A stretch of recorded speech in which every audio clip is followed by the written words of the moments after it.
السلام علیکم ورحمۃ اللہ وبرکاتہ۔ بسم اللہ والصلاۃ والسلام علی رسول اللہ۔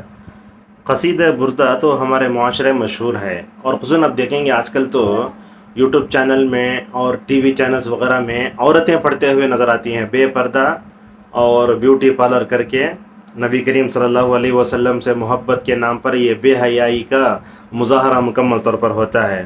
بلکہ ہم دیکھتے ہیں کہ اکثر لوگوں کو یہ معلوم نہیں کہ قصیدہ بردہ کیا ہے، اس کی حقیقت کیا ہے، اس میں کیا ہے، وہ جاننا چاہیے۔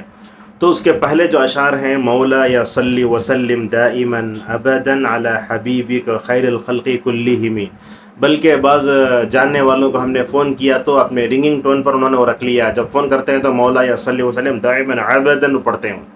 تو اس طریقے سے یہ جو اشعار ہیں قصیدہ بردہ کے، اس میں شرک بہت ہے، بلکہ بوسیری جو ہے نا کفر کی حد تک بھی گیا ہے۔ اس کا ایک شعر دیکھیے، اور یہ اشعار ترکی دور میں جب مسجد نبوی صلی اللہ علیہ وسلم میں روضے پر جالیاں وغیرہ بنائی گئیں، اور آپ جانتے ہیں کہ یہ روضے کی جالی بدعتیوں کے پاس کعبۃ اللہ سے بھی زیادہ افضل ہے، نعوذ باللہ، تو اس پر یہ اشعار لکھے گئے ہیں۔ اس میں کیا اشعار ہے؟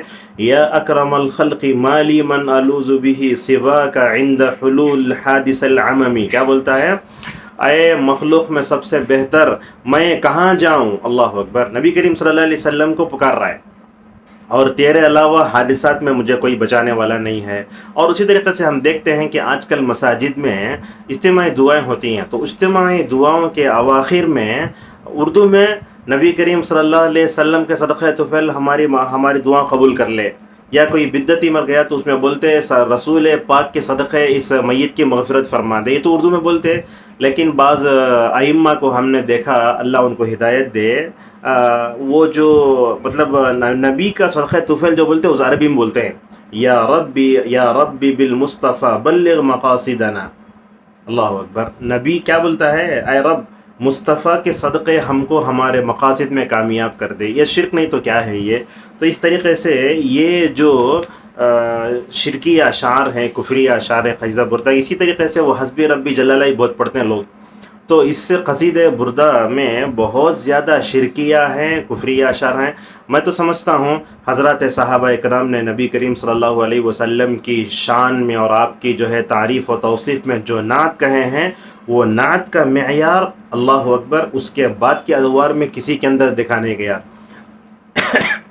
اللہ کے نبی صلی اللہ علیہ وسلم نے جہاں مختلف صلاحیتوں کے مالک افراد کو پیدا فرمایا، ویسے آپ نے ماشاء اللہ شعراء کو بھی مکمل طور پر جو ہے آپ صلی اللہ علیہ وسلم ہمت افزائی کرتے تھے۔ عبداللہ ابن رواحہ کو دیکھو، ابو بکر کو دیکھو، اور اسی طریقے سے حسن بن ثابت رضی اللہ عنہ دیکھو، ماشاء اللہ صحابہ کے اشعار میں کہیں ایک طرح بھی شرک، بدعت، خرافت، غلو کا ایک مظہر بھی نظر نہیں آئے گا۔ تو اس طریقے سے یہ قصیدہ بردہ کے بارے میں امت میں بیداری لانے کی ضرورت ہے، اور اسکولوں میں سب جب کوئی پڑھنا ہوتا ہے تو وہ یہ قصیدہ بردہ پڑھتے ہیں، اور خصوصاً زیادہ سے زیادہ یہ قصیدہ بردہ کیرلا میں پڑھا جاتا ہے، بہت زیادہ، عربی میں بہت پڑھتے ہیں لوگ، اور اس کو قصیدہ بردہ شریف کہتے ہیں۔ اور اس کے بارے میں بدعتیوں کا کیا کیا مطلب عقیدہ معلوم ہے؟ قصیدہ بردہ شریف پڑھنا، اور اس کے بعد جس طرح پڑھتے ہیں اسے لاسٹ میں پڑھتے ہیں، ہر دن پڑھتے ہیں ربیع الاول کے دنوں میں، اور باوضو پڑھنا، ایسا ہونا فلاں ہونا، نعوذ باللہ۔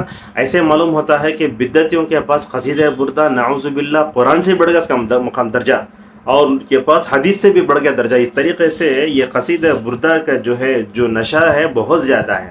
اللہ تعالی ہم سب کو شرکی اشعار سے بچا کر رکھے، آمین۔